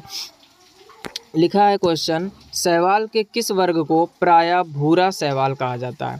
यानी शैवाल के किस वर्ग को, यानी वो कौन सा वर्ग है जिसको भूरा शैवाल कहा जाता है? पहला लिखा है क्लोरोफाइसी, फिर लिखा है क्राइसोफाइसी, फिर लिखा है फियोफाइसी और फिर लिखा है रोडोफाइसी। तो इसका ऑप्शन सी सही हो जाएगा, फियोफाइसी। यानी शैवाल के किस वर्ग को कह रहा है प्रायः भूरा शैवाल कहा जाता है? तो वो कहा जाता है फियोफाइसी को। नेक्स्ट क्वेश्चन देखिए 62 नंबर। लिखा है निम्नलिखित में से कौन सा खनिज थायराइड हार्मोन के संश्लेषण के लिए अनिवार्य है? फिर से पढ़ लीजिए। लिखा हुआ निम्नलिखित में से कौन सा खनिज थायराइड हार्मोन के संश्लेषण के लिए अनिवार्य है? पहला लिखा है आयोडीन, फिर लिखा है सिलेनियम, फिर लिखा है क्रोमियम, फिर लिखा है आयरन। तो इसका ऑप्शन ए ही सही हो जाएगा, यानी आयोडीन। नेक्स्ट क्वेश्चन देखिए 63 नंबर, लिखा हुआ है यकृत ग्रंथि, फिर ब्लैंक दिया, स्रावित करती है जो पित्ताशय नामक एक थैली में संग्रहित होने, यानी यकृत को क्या स्रावित करता है, तो यकृत ग्रह आपका पित्तरस स्रावित करता है। देखते हैं ऑप्शन, पहला लिखा है श्लेष्मल, फिर लिखा है हाइड्रोक्लोरिक अम्ल, फिर लिखा है एस्ट्रोजन, फिर लिखा है पित्तरस। बिल्कुल सही, ऑप्शन डी इसका सही हो जाएगा। कह रहा है यानी जो यकृत ग्रंथि है वो क्या स्रावित करता है, तो यकृत ग्रंथि आपकी पित्तरस स्रावित करती है। क्या स्रावित करती है, पित्तरस, और जो पित्ताशय नामक एक थैली में संग्रहित होता है। नेक्स्ट क्वेश्चन देखते हैं 64 नंबर, 64 नंबर लिखा हुआ है निम्नलिखित में से कौन सा जरायुज जंतु का एक उदाहरण नहीं है। पहला लिखा है बिल्ली, फिर लिखा है पक्षी, फिर लिखा है गाय और फिर लिखा है कुत्ता। फिर से पढ़ लीजिए क्वेश्चन, कह रहा है निम्नलिखित में से कौन सा जरायुज जंतु का एक उदाहरण नहीं है, तो वो है आपका पक्षी, यानी जो पक्षी होते हैं आपके वो जरायुज जंतु का एक उदाहरण नहीं है। बाकी आपका बिल्ली, गाय और कुत्ता ये तीनों जरायुज जंतु का एक उदाहरण है, पक्षी नहीं है। नेक्स्ट क्वेश्चन देखिए 65 नंबर, लिखा है कुछ विशेष परिवर्तनों के साथ टैडपोल का वयस्क में रूपांतरण, फिर ब्लैंक दिया, कहलाता है। फिर से समझ लीजिए, लिखा हुआ है कुछ विशेष परिवर्तनों के साथ टैडपोल का वयस्क में रूपांतरण क्या कहलाता है। पहला लिखा है स्थानांतरण, फिर लिखा है उभार, फिर लिखा है कायांतरण, फिर लिखा है मुकरण। तो इसका ऑप्शन सी सही हो जाएगा, यानी कायांतरण। यानी कह रहा है कुछ विशेष परिवर्तनों के साथ टैडपोल का वयस्क में रूपांतरण क्या कहलाता है, तो वो कहलाता है आपका कायांतरण। नेक्स्ट क्वेश्चन देखिए 66 नंबर, लिखा हुआ है निम्नलिखित में से किस शब्द का अर्थ फलों को उगाना है। पहला लिखा है आर्बोरिकल्चर, फिर लिखा है पोमीकल्चर, और फिर लिखा है सेरीकल्चर, और फिर लिखा है एपीकल्चर। तो इसका ऑप्शन बी सही हो जाएगा आपका पोमीकल्चर, यानी फलों को उगाना को क्या कहा जाता है, तो उसको कहते हैं पोमीकल्चर। नेक्स्ट क्वेश्चन देखिए 67 नंबर, लिखा हुआ निम्नलिखित में से किसे पादप जगत में जल स्थलचर कहा जाता है। पहला लिखा है ब्रायोफाइट, फिर लिखा है अनावृत बीजी, फिर लिखा है थैलोफाइट, फिर लिखा है आवृत बीजी। तो इसका ऑप्शन ए सही हो जाएगा, यानी ब्रायोफाइट। यानी कह रहा है निम्नलिखित में से किसे पादप जगत के जल स्थलचर कहा जाता है, तो जल स्थलचर ब्रायोफाइट को ही कहा जाता है। ऑप्शन ए इसका सही हो जाएगा। नेक्स्ट क्वेश्चन देखिए 68 नंबर, पहले ही ब्लैंक दिया, फिर लिखा है वे वाहिकाएं हैं जो रक्त को हृदय से दूर शरीर के विभिन्न भागों तक ले जाती है। तो आप सब लोगों को पता है, इतना तो नॉर्मल जानकारी होनी चाहिए कि रक्त को हृदय से दूर के भागों में कौन ले जाता है, तो वो होती हैं आपकी धमनियाँ। देखते हैं ऑप्शन, पहला ऑप्शन क्या लिखा हुआ है, प्लाज्मा गलत हो जाएगा, फिर लिखा है सिराएं गलत हो जाएगा, फिर लिखा है श्वास नली गलत हो जाएगा, फिर हो जाएगा धमनी। यानी जो धमनियाँ होती हैं, जो धमनी होती हैं, वो रक्त को हृदय से दूर शरीर के विभिन्न भागों तक ले जाती है। नेक्स्ट क्वेश्चन देखिए आप 69 नंबर, लिखा हुआ है निम्नलिखित में से क्या जीवन की संरचनात्मक और मौलिक इकाई है। कह रहा है जीवन की संरचनात्मक और मौलिक इकाई क्या है, यहाँ पर ध्यान दीजिए आप, संरचनात्मक और मौलिक इकाई क्या है। पहला लिखा है किण्वक, फिर लिखा है कोशिका, फिर लिखा है ऊतक, फिर लिखा है हार्मोन। तो इसका ऑप्शन भी सही हो जाएगा, यानी कोशिका। यानी जीवन की संरचनात्मक और मौलिक इकाई आपकी क्या है, वो है कोशिका। नेक्स्ट क्वेश्चन देखिए 70 नंबर, लिखा हुआ है निम्नलिखित में से कौन सा संचारी रोगों का एक उदाहरण नहीं है। फिर से वही क्वेश्चन आ गया जो सबसे पहले पूछा गया था पिछले वीडियो लेक्चर में। कह रहा संचारी रोगों का एक उदाहरण नहीं है। पहला लिखा है चेचक, फिर लिखा है खांसी जुकाम, फिर लिखा है मधुमेह, और फिर लिखा है क्षय रोग। तो ये ऑप्शन 2 बार क्वेश्चन पूछा गया SSC MTS में, यानी 2 सेटों में आया है। कल के लेक्चर में भी हम लोगों ने यही क्वेश्चन पहले नंबर पे किया था, और आज फिर वही क्वेश्चन आ गया, यानी निम्नलिखित में से कौन सा संचारी रोगों का एक उदाहरण नहीं है, तो वो है आपका मधुमेह, ऑप्शन सी। नेक्स्ट क्वेश्चन देखिए 71 नंबर, लिखा हुआ निम्नलिखित में से कौन सा कथन गलत है। फिर से पढ़ लीजिए, गलत वाला कथन बताना। कह रहा है माइटोकॉन्ड्रिया कोशिका का एक बिजली घर है। फिर लिखा है कोशिका झिल्ली को प्लाज्मा झिल्ली भी कहा जाता है। तो ये तो दोनों सही और आपसे पूछा गया गलत वाला। कह रहा है जंतुओं में कोशिका भित्ति पाई जाती है, बिल्कुल गलत, जंतुओं में कोशिका भित्ति नहीं पाई जाती, और आपसे गलत वाला ही पूछा गया, तो ऑप्शन सी इसका सही हो जाएगा। फिर लिखा है क्रोमोसोम DNA तथा प्रोटीन के बने होते हैं, ये भी आपका पॉइंट सही है। अब यहाँ पर देखो कई सारी चीज़ें क्लियर हो रही हैं, फिर से पढ़ लीजिए। कह रहा निम्नलिखित में से कौन सा कथन गलत है, गलत वाला आपको बताना था। तो कह रहा जंतुओं में कोशिका भित्ति पाई जाती है, गलत हो गया। अब आप जो पॉइंट सही लिखे उनको भी ध्यान दीजिए, कभी कभार सही पॉइंट से भी क्वेश्चन बन जाता है। जैसे लिखा है माइटोकॉन्ड्रिया कोशिका का बिजली घर है, यानी माइटोकॉन्ड्रिया कोशिका का बिजली घर या पावर हाउस कहा जाता है, सही है पॉइंट।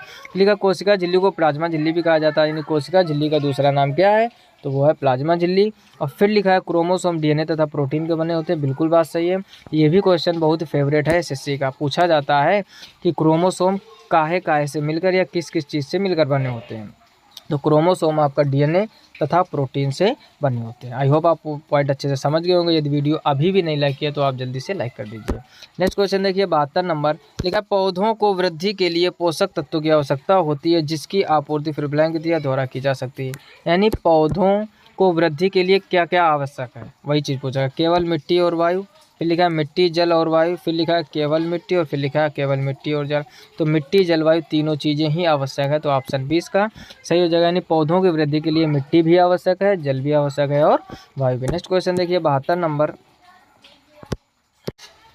नेक्स्ट क्वेश्चन देखिए 73 नंबर, लिखा हुआ है मछलियों के हृदय में फिर ब्लैंक दिया कच्छ होता है या होता है। कह रहा है मछलियों के हृदय में कितने कच्छ होते हैं या होता है। पहला लिखा है 4, फिर लिखा है 2, फिर लिखा है 3, फिर लिखा है 1। तो इसका ऑप्शन बी सही हो जाएगा, यानी 2। अब देखो क्वेश्चन के ढंग से कभी कभार चीज़ें काफ़ी क्लियर हो जाती है। अब जैसे यहाँ पर हम कुछ पॉइंट समझाना चाहते हैं। ठीक है, मछलियों के हृदय में फिर लिखा है कच्छ होता है होते हैं। अब ये दोनों वर्ड क्यों लिखे गए, क्योंकि सोचो आप अगर यहाँ पे लिख देता कि मछलियों के हृदय में फिर ब्लैंक कच्छ होता है, तो होता है यानी सिंगुलर हो गया, तब आप दिमाग लगाते कि एक हो जाएगा। यदि वो लिखता होते हैं तो आप दिमाग लगा देते कि एक तो होएगा नहीं, क्योंकि होते हैं लिखा है प्लूरल। तो इस वजह से क्वेश्चन बनाने वाला भी बहुत दिमागदार होता है। समझ रहे हो ना हमारी बात को। हो सकता है अभी भी किसी किसी को ये समझ में ना आया हो, नहीं आया तो समझ लीजिए आपका 2G चल रहा है, 4G नहीं चल रहा है। हमारे कहने का मतलब कि मछलियों के हृदय में ब्लैंक देकर लिखा है कच्छ होता है या होते हैं, तो यानी सिंगुलर प्लूरल दोनों हो सकता है, ताकि आप ये दिमाग ना लगा पाओ कि एक होगा या नहीं होगा। आई होप आप बात को आप समझ गए होंगे। तो इसका मछलियों के हृदय में आपके 2 कक्ष होते हैं, ऑप्शन बी इसका सही हो जाएगा। नेक्स्ट क्वेश्चन देखिए आप 74 नंबर, लिखा हुआ सही कथन का चयन करें। पहला लिखा है कोशिका के राइबोसोम और माइटोकॉन्ड्रिया को झिल्ली अलग करती है। फिर लिखा है प्लाज्मा झिल्ली पदार्थ को आगमन की अनुमति नहीं देती है। फिर लिखा है कोशिका द्रव और नाभिक कोशिका झिल्ली, जिसे प्लाज्मा झिल्ली भी कहा जाता है, के भीतर संलग्न होते हैं। तो ऑप्शन सी इसका सही हो जाएगा। और अगला लिखा है कोशिका के 2 प्रमुख घटक होते हैं, कोशिका द्रव और केंद्रक। आपसे पूछा गया कह रहा सही कथन का चयन करें, तो आपका सही कथन सी ही दिया गया है, बाकी आपको तीनों ऑप्शन गलत दिए गए। यानी पढ़ लीजिए कोशिका द्रव और नाभिक कोशिका झिल्ली, जिसे प्लाज्मा झिल्ली भी कहा जाता है, के भीतर संलग्न होते हैं। Option C is correct. Next question देखिए आप 75 नंबर, लिखा हुआ पहले ही खालिस्तान वे रक्त वाहिनियाँ हैं जो कार्बन डाइऑक्साइड समृद्ध रक्त को वापस हृदय में ले जाती हैं। अब समझो कार्बन डाइऑक्साइड को या कार्बन डाइऑक्साइड समृद्ध रक्त को वापस हृदय में कौन ले जाता है, तो वो है आपकी शिराएं। पिछला क्वेश्चन था जिसका आंसर था धमनियाँ, जस्ट उसका अपोजिट है। पहला ऑप्शन लिखा धमनियाँ, फिर तंत्र कोशिकाएं, फिर लिखा शिराएं, फिर केशिकाएं, तो शिराएं होती है। ध्यान से समझिए आप। देखो कार्बन डाइऑक्साइड समृद्ध रक्त को वापस हृदय में शिराएं ले जाती हैं, और हृदय से बाकी सभी अंगों में धमनियाँ ले जाती हैं। कन्फ्यूज नहीं होना है आपको, ढंग से तैयार कर लीजिए पॉइंट। हृदय में ले जाने वाली शिराएं, हृदय से ले जाने वाली धमनियाँ। आई होप आप पॉइंट समझ गए होंगे। नेक्स्ट क्वेश्चन देखिए 76 नंबर, लिखा है रक्त पट्टिकाणु को खालिस्तान के नाम से भी जाना जाता है। रक्त पट्टिका जिसको प्लेटलेट्स कहते हैं। अब गांव में तो बड़ी विडंबना होती है, ज़्यादातर लोगों कहते हैं उनके प्लेटें कम हो गई हैं, जबकि प्लेटें का कोई मतलब ही नहीं होता।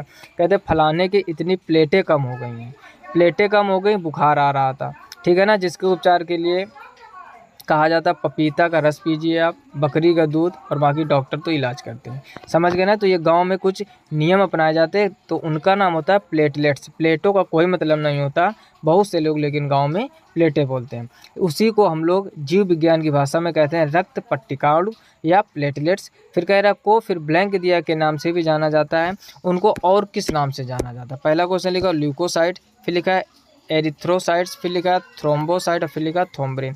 तो इसका ऑप्शन सी सही हो जाएगा, यानी उसका दूसरा नाम थ्रोम्ब्रोसाइट भी है। नेक्स्ट क्वेश्चन देखिए आप 77 नंबर, लिखा हुआ है कौन सा रोग आहार में प्रोटीन की कमी से होता है। फिर से पढ़ लीजिए, कह रहा है कौन सा रोग आहार में प्रोटीन की कमी से होता है। पहला ऑप्शन लिखा हुआ है पीलिया, फिर लिखा है स्कर्वी, फिर लिखा है सूखा रोग, फिर लिखा है क्वाशियोरकर। तो इसका ऑप्शन डी सही हो जाएगा, यानी क्वाशियोरकर। फिर से पढ़ लीजिए, कह रहा है कौन सा रोग आहार में प्रोटीन की कमी से होता है। तो प्रोटीन की कमी से होने वाला आपका क्वाशियोरकर ही है। बाकी पीलिया, स्कर्वी, सूखा रोग ये प्रोटीन की कमी से नहीं होते हैं।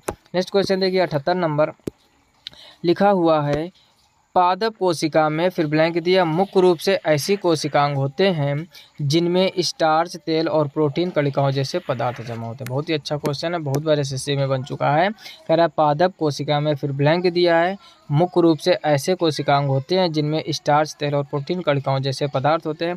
पहला लिखा अवर्ली लवक, तो पहला ही ऑप्शन इसका सही हो जाएगा, यानी अवर्ली लवक पादप कोशिका में मुख्य रूप से ऐसे कोशिकांग होते हैं जिनमें स्टार्च, तेल और प्रोटीन होता है। ऑप्शन है इसका सही हो जाएगा। अगला क्वेश्चन लिखा, अगला ऑप्शन लिखा वर्णक लवक, सूत्र कणिका, रिक्तका, तो ये तीनों आपके गलत हो जाएंगे।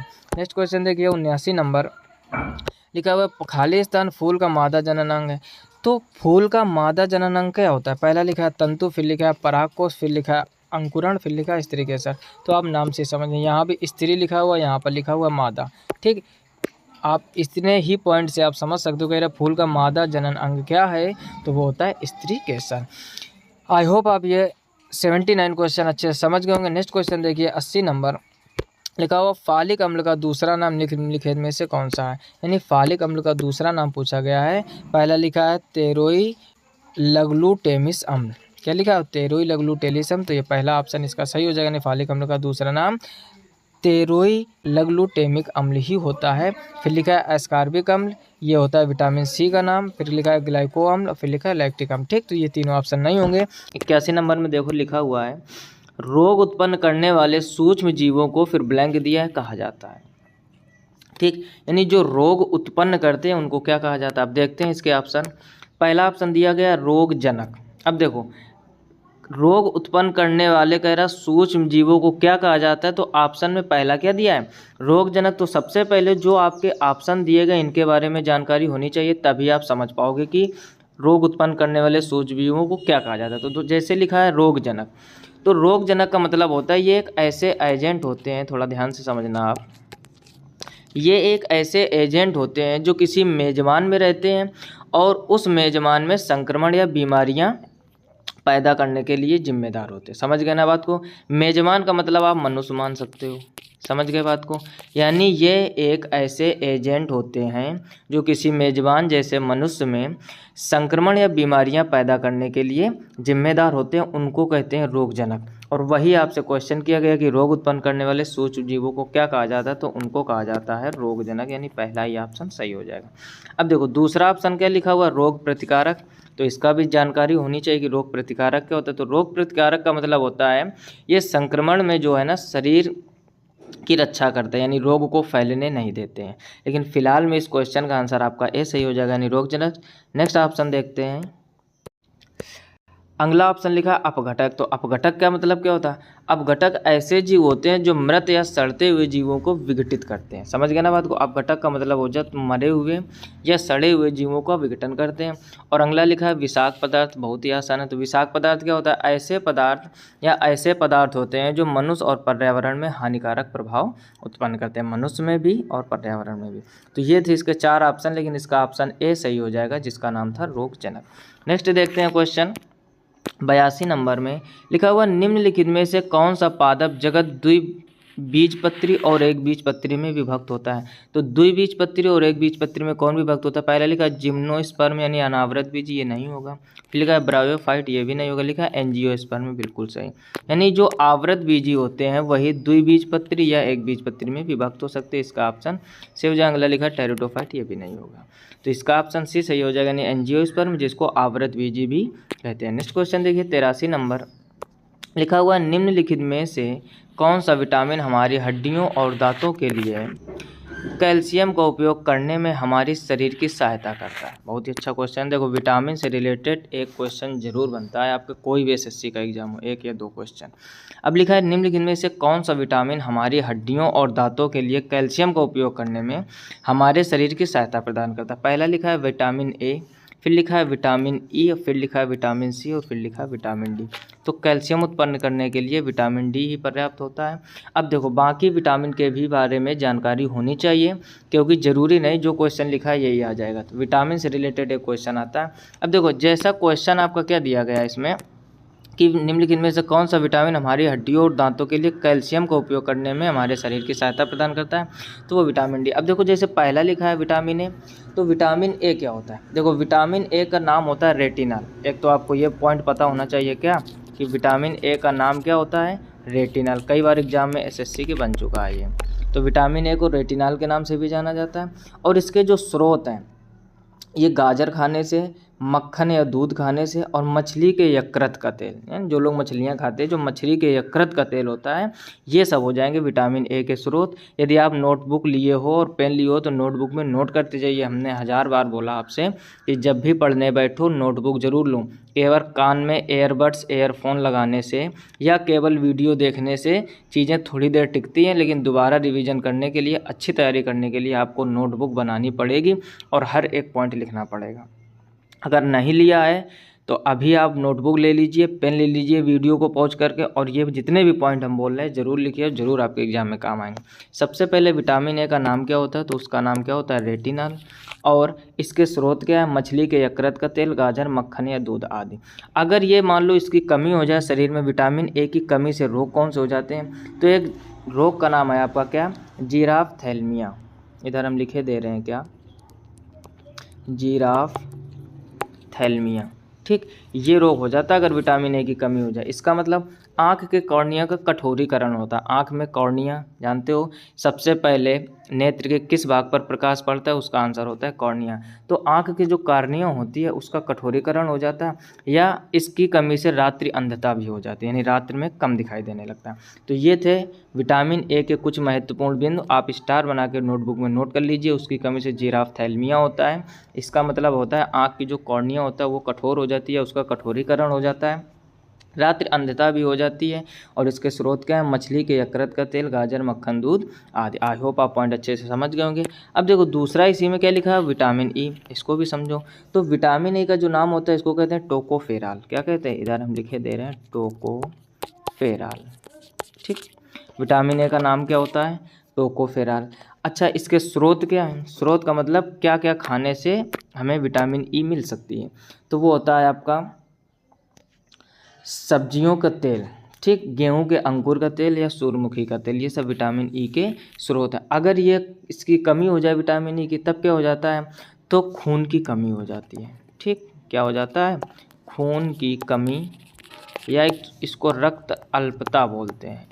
अगर एक ही में आप लिखना चाहोगे तो क्या बोलते हैं, रक्त अल्पता। रक्त मतलब खून, अल्पता मतलब कमी, एक तरह से रक्त अल्पता। या फिर प्रजनन शक्ति का क्षय, प्रजनन शक्ति में भी कमी हो जाती है, किसकी कमी से, विटामिन ई की कमी से। तो ये आप स्टार बना बना कर पॉइंट जरूर लिख लीजिए। अगला ऑप्शन लिखा है vitamin C, very very important, बहुत बार एग्जाम में ये भी बन चुका है। तो विटामिन सी का नाम होता है एस्कॉर्बिक अम्ल या एस्कॉर्बिक एसिड। क्या होता है, एस्कॉर्बिक अम्ल और या एस्कॉर्बिक एसिड। ठीक, ये तो हो गया नाम इसका। उसके बाद में सबसे पहले इसकी कमी से रोग कौन होता है, तो इसकी कमी से हो जाता है स्कर्वी रोग। कई बार आ चुका है एग्जाम में, इंपॉर्टेंट पॉइंट है। इसकी कमी से स्कर्वी रोग होता है। और विटामिन सी सभी खट्टे पदार्थों से, खट्टे पदार्थ यानी खाने वाले पदार्थ सब से मिलता है, जैसे नींबू, संतरा हो गया, मौसम्मी हो गया, आंवला हो गया, ठीक, हरे पत्तेदार सब्जियां भी हो गई। तो ये सब विटामिन सी के स्रोत हैं। ये स्रोत भी लिख लीजिए, नाम भी लिख लीजिए, उसकी कमी से होने वाला रोग भी लिख लीजिए। इतने पॉइंट आपके विटामिन से रिलेटेड बन सकते हैं। और अगला तो इसका ऑप्शन ही सही था, कौन सा, विटामिन डी। तो विटामिन डी का नाम क्या होता है, ये भी पूछा जा सकता है। तो इसको कहते हैं कैल्सीफेराल। क्या कहते हैं, कैल्सीफेराल। विटामिन डी का नाम क्या है, कैल्सीफेराल। इसकी कमी से होने वाला रोग रिकेट्स नोम हो जाता है और अस्थि मृदुता हो जाती है। ठीक, यानी हड्डियां कमज़ोर हो जाती हैं, कहने का मतलब। और एक और बहुत ही फेमस है क्या, रिकेट्स। यानी विटामिन डी की कमी से कौन सा रोग होता है, तो उसकी कमी से होता है रिकेट्स रोग। इसका स्रोत क्या है, सूर्य का प्रकाश और मछलियों से भी मिल जाता है। खास इसका स्रोत है सूर्य का प्रकाश, और मछलियाँ खाने से भी विटामिन डी प्राप्त होती है। तो ये थे विटामिन के बारे में कुछ विशेष डिटेल, आप नोटबुक में नोट करते रहो। और इसका ऑप्शन आपका विटामिन डी सही था। नेक्स्ट क्वेश्चन देखिए 84 नंबर लिखा है, सभी मनुष्यों की कोशिकाओं के केंद्रक में गुणसूत्रों के ब्लैंक दिया जोड़े होते हैं। यानी गुणसूत्र के जोड़े कितने होते हैं, वैसे तो गुणसूत्र 46 होते हैं, लेकिन अगर जोड़े में, जोड़े का मतलब होता है एक जोड़े में 2, तो 23 जोड़े हो जाएंगे। ठीक, हर टाइप से क्वेश्चन आपको पढ़ना है। कुछ लोग 46 याद किए होंगे, लेकिन ऑप्शन देखो 46 दिया नहीं गया।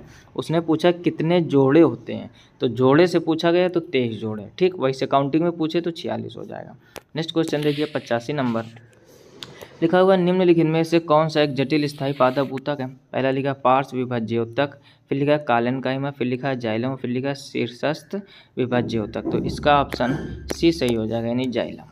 ठीक, आसान सा क्वेश्चन। निम्नलिखित में से कह रहा कौन सा जटिल स्थायी पादप ऊतक है, तो जटिल स्थायी पादप ऊतक होता है आपका जाइलम। नेक्स्ट क्वेश्चन देखिए 86 नंबर, लिखा हुआ बांझपन निम्नलिखित में से किस विटामिन की कमी से होता है, यानी बांझपन किस विटामिन की कमी से होता है। तो पहला ऑप्शन देखते क्या लिखा हुआ है, पहला ऑप्शन लिखा है विटामिन ई, बिल्कुल सही। अभी भी हमने बताया था आपको कि विटामिन ई की कमी से क्या होता है, प्रजनन शक्ति कम हो जाती है। प्रजनन शक्ति का मतलब एक तरह से हो गया बांझपन।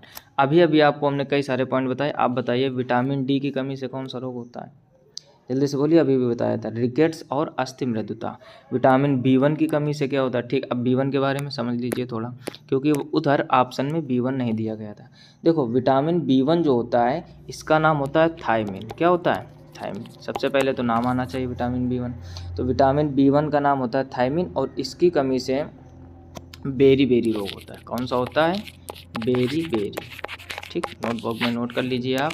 विटामिन B1 की कमी से बेरी, ऐसे याद रखो B1 बेरी, B1 बेरी। 15 से 20 बार बोलो, आपको एकदम रट जाएगा। B1 की कमी से बेरी। अच्छा, बेरी का मतलब क्या हुआ, तो कुछ लोग होता है क्या, रट तो लिए बेरी। अब इसका मतलब क्या होता है, तो बेरी का मतलब होता है भूख का कम लगना। ठीक, जिन लोगों को कम भूख लगती है समझ जाइए आप कि आपको बेरी रोग और किसकी कमी है, विटामिन B1 की। और दूसरा रोग होता है वृद्धि में कमी हो जाती है, ठीक है ना, यानी बढ़ोतरी नहीं होती। अब खुद समझो, भूख नहीं लगेगी, खाना नहीं खाओगे तो शरीर में विकास नहीं होगा, यानी वृद्धि नहीं होगी। सब चीज़ें एक दूसरे से जुड़ी हुई होती हैं, ठीक है ना। तो ये हो गया B1। अच्छा, B1 का स्रोत क्या होता है, तो ये होता है दूध खाइए आप, हरी सब्जियाँ खाइए, दाल खाइए, ये सब होते हैं स्रोत। कौन कौन से लिख लीजिए आप, दूध में, हरी सब्जियां और दाल। ठीक, ये सब खाने से विटामिन B1 की पूर्ति होती है। आई होप आप पॉइंट अच्छे से समझ गए होंगे। और अगला लिखा है विटामिन के, तो विटामिन के बारे में हम लोग अभी चर्चा कर ही चुके थे। विटामिन के का नाम क्या होता है, शायद उधर ऑप्शन में नहीं था ना, तो समझ लीजिए यहाँ पर विटामिन के का नाम होता है फिलोक्विनोन। क्या नाम होता है इसका, फिलोक्विनोन। ठीक, कोई फाइलोक्विनोन बोलते हैं, दोनों ही नाम सही है, फिलोक्विनोन। और इसकी कमी से रोग होता है क्या, रक्त का थप्पा जमने के समय में वृद्धि। समझ, इसकी कमी से ये रोग होता है। और इसके स्रोत क्या है, हरी पत्तीदार सब्जियां। इसके स्रोत क्या है, हरी पत्तीदार सब्जियां। आई होप आप पॉइंट अच्छे से समझ रहे होंगे। विटामिन के को कहते हैं फिलोक्विनोन, स्रोत है हरी पत्तीदार सब्जियां, और रक्त का थक्का जमने के समय में वृद्धि हो जाती है, ये इसकी कमी से होने वाला रोग है। आई होप आप पॉइंट अच्छे से समझ गए होंगे। फिलहाल में कह रहा है बांझपन निम्नलिखित में से किस विटामिन की कमी से होता है, वो होता है विटामिन ई की कमी से, या प्रजनन शक्ति में भी कमी बोल देते हैं इसको। नेक्स्ट क्वेश्चन देखिए 87 नंबर में लिखा हुआ है कौन से कोशिका अंगक अंतः कोशिकी पाचन में सहायता करते हैं और कोशिका की आत्मघाती थैली के नाम से भी जाने जाते हैं। यानी आत्मघाती, ये इंपॉर्टेंट पॉइंट मिल गया आपको। आत्मघाती थैली के नाम से किसे जाना जाता है, तो वो होता है लाइसोसोम। देखिए ऑप्शन पहला लिखा है क्लोरोप्लास्ट, फिर लिखा है सेंट्रोसोम, फिर लिखा है लाइसोसोम। बिल्कुल सही, ऑप्शन सी सही हो जाएगा, लाइसोसोम। फिर लिखा है गाल्गी का है, तो ऑप्शन इसका सी सही हो जाएगा। यानी पूछा गया कौन से कोशिका अंगक अंतः कोशिकी पाचन में सहायता करते हैं, तो वो आपके लाइसोसोम कह रहा है। कोशिका की आत्मघाती थैली के नाम से भी जाना जाता है, या नाम से जाना जाता है, तो इसको कहते हैं लाइसोसोम। नेक्स्ट क्वेश्चन देखिए 88 नंबर, लिखा हुआ गलगंड निम्नलिखित में से किस ग्रंथि की एक बीमारी है। पहला लिखा अधिवृक्क ग्रंथि, फिर लिखा आग्नेयाशय, फिर लिखा थायराइड ग्रंथि, फिर लिखा पीयूष ग्रंथि। तो इसका ऑप्शन सी सही हो जाएगा, यानी थायराइड ग्रंथि। कह रहा है गलगंड निम्नलिखित में से किस ग्रंथि की एक बीमारी है, तो ये थायराइड ग्रंथि की एक बीमारी। नेक्स्ट क्वेश्चन देखिए 89 नंबर, लिखा है घेंघे प्राणी जगत के किस संघ का उदाहरण है। पहला लिखा है एनेलिडा, फिर लिखा मोलस्का, फिर लिखा प्रोटोकार्डेट, और फिर लिखा आर्थ्रोपोडा। तो इसका ऑप्शन भी सही हो जाएगा। एक बार और क्वेश्चन मिल चुका है, ये मोलस्का यानी घेंघे प्राणी जगत के किस संघ का उदाहरण है, तो हो जाएगा मोलस्का। नेक्स्ट क्वेश्चन देखिए 90 नंबर, लिखा शैवाल के किस वर्ग को प्रायः हरा शैवाल कहा जाता है। पहला लिखा है डेस्मिड्स, फिर लिखा है फियोफाइसी, फिर लिखा है क्लोरोफाइसी, और फिर लिखा है रोडोफाइसी। तो इसका ऑप्शन सी सही हो जाएगा, यानी क्लोरोफाइसी। यानी शैवाल के कह रहा है किस वर्ग को प्रायः हरा शैवाल कहा जाता है, तो हरा शैवाल कहा जाता है आपका क्लोरोफाइसी को। तो यहाँ तक पूरे 90 क्वेश्चन कवर हो गए, और ये 90 क्वेश्चन आप ढंग से ज़रूर तैयार कर लीजिए, क्योंकि इससे एग्ज़ाम में ज़्यादातर क्वेश्चन बन सकते हैं। कैसा लगा वीडियो कमेंट बॉक्स में कमेंट करके ज़रूर बताइए, और अगला किस टॉपिक पर वीडियो लेक्चर आपको चाहिए जिसके एक साथ क्वेश्चन कलेक्शन करके हम आपको दे सकते हैं। जितना हो सके अपने दोस्तों में शेयर कीजिए ताकि उनको भी ये जानकारी मिले। अगर आप चैनल पर पहली बार आए हो तो सब्सक्राइब अवश्य कर लीजिए। मिलते हैं नेक्स्ट वीडियो में, तब तक के लिए जय हिंद, राधे राधे।